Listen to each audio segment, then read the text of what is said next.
Hey everyone, Kevin here. As instructional designers, we create trainings that heavily impact the companies we work for.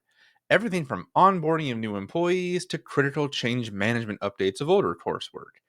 However, we often spend far too much time talking about the actual learnings IDs create and neglect discussing where we get that information to do that in the first place, the subject matter experts or SMEs. Specifically, I want to talk today about why SMEs are so important and how impactful it can be to the instructional design process when they aren't available. Now, to start off, as a teacher, I was both the one creating the content as well as the SME. I knew my content, what needed to be taught for students to understand that coursework, and how to present the information. IDs, though, are rarely ever SMEs themselves, and that was a transition that took a little while to get used to. For instance, I work for Cruise, a company that produces autonomous vehicles that are used for ride hail and delivery services. I have no clue how the vehicles function on a software level. I never trained on how to work on those. I just create trainings for those who do, in fact, work on the vehicles. I need SMEs to tell me what I need to know to create those courses. What information is vital that learners need to know, types of scenarios that they might likely see, available visuals or where to find them, etc. You get the idea. This is why if I need clarification on something, I need to talk to a SME. They are the ones with their finger on the pulse of what is going on and can provide needed guidance after all. And this is also why it can be catastrophic when they aren't available and courses end up being blocked because of it, thus impacting deadlines for your team. Whether they are on vacation, sick, in a meeting, or just out of the office for some reason, it doesn't really matter. What does matter is that there needs to be procedures in place to maneuver around these problems. Also, remember that SMEs don't spend all their working hours helping you. That's kind of a misconception. Often, functioning as a SME is very secondary to their normal job function and is why you need to form good connections with them and keep them on track. I have had SMEs who almost never answered messages and others that could talk for hours on end unless they were really kept focused on the task at hand. Other times, a simple instant message to an inquiry sufficed and I got what I needed that way. But as I said, occasionally the ones I work with aren't available, and I desperately needed a response in that moment for clarification, or else I would become blocked and lose your course development time as a result of that. So it comes down to the question of how can we resolve this problem?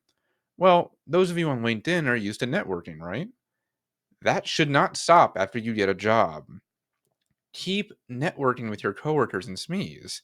Find who is good with what. Often companies will have set people that you can contact who are well versed on certain topics in order to speed up this process. When you network with these people, form good connections with them and have regular meetings whenever it's feasible to make sure things go smoothly. Also, be genuine and responsive. Respect the SME's time and quickly respond when they contact you so they aren't left hanging. Like I said, often your requests come secondary to their primary role within the company. Have set deadlines of when SOPs need to be ready, when the alpha or beta should be completed, and when and how review cycles should be conducted to make sure that those timelines stay on track. Oh, and one more thing that I often see overlooked and is why it was half the topic today. When networking and doing all these things, have them jot down some people who could help provide what you need in the event they are not there. My former teachers out there, think of how you had to prepare for when a substitute teacher had to be there the day you were out. They were your backup, and there was a procedure in place for when you were unable to be there. Don't forget this step.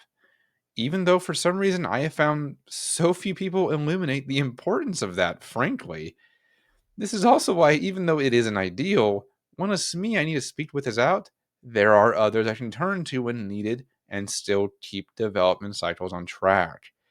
If it helps you, I would also recommend action mapping as well to assist with SME and course management. I know many people who use this to help them, and one name that often comes up if you want to look into it is Kathy Moore. Personally, I don't use action mapping myself, not to be confused with mind maps, by the way.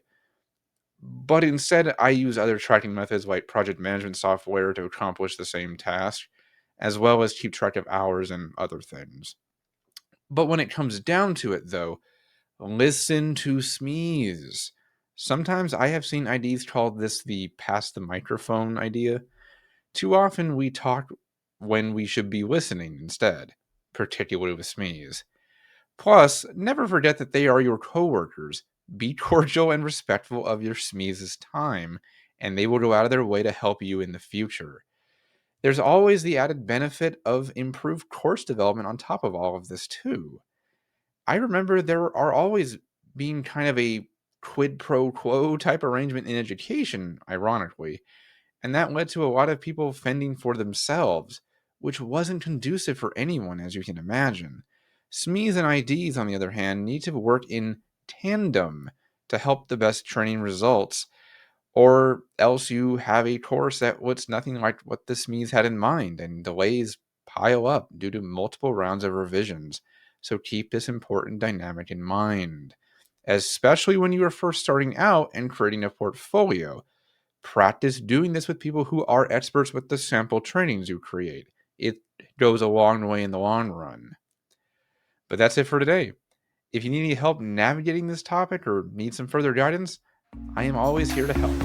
See you next time.